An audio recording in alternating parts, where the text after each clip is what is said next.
سے بچا کر پاکستان نے مذاکرات کی طرف لایا فریقین کو، اور وہ لمحہ جس کے لیے پوری دنیا منتظر تھی، جو ناممکن دکھائی دے رہا تھا، اسے پاکستان نے ممکن کر دکھایا۔ ایک ایسا کانفلکٹ جو تباہی کی طرف بڑھتا دکھائی دے رہا تھا، جس کے حل کے حوالے سے بہت ساری کنفیوژنز بھی تھیں، اور یہ کہا جا رہا تھا کہ بہت مشکل ہوگا ان معاملات کو سلجھانا، لیکن پاکستان نے اسے ممکن بنایا، اور اس وقت تینوں فریقین پر موجود ہیں۔ پاکستان کا وفد موجود ہے بطور میزبان، بطور ثالث، جبکہ امریکہ اور ایران کے وفود یہاں پر پہنچ چکے ہیں۔ اب سے کچھ ہی دیر میں مذاکرات کا آغاز ہوگا۔ تکنیکی سطح کے یہ مذاکرات ہیں، پہلی نشست کا انعقاد کچھ ہی دیر میں ہونے جا رہا ہے، اور وفود اس وقت وینیو پر پہنچ چکے ہیں۔ یہ براہ راست مناظر آپ اپنی ٹیلی ویژن سکرینز پر اس وقت سوئٹزرلینڈ سے ملاحظہ کر رہے ہیں۔ آپ کو بتاتے چلیں، بہت ہی اہم، بہت بڑی اور تاریخی کامیابی ہے یہ پاکستان کی سفارتی لحاظ سے، اور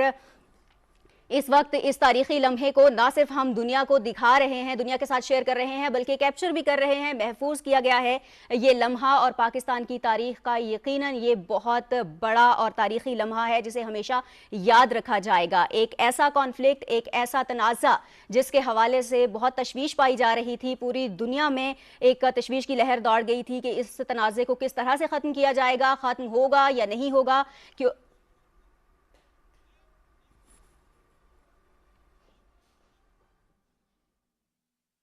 Promote peace and prosperity, not only in the region where crisis really created humongous challenges, but this will have global peace. And I must, at this point in time, with the fullest sincerity at my domain, thank President Donald Trump for his visionary and very dynamic leadership, which has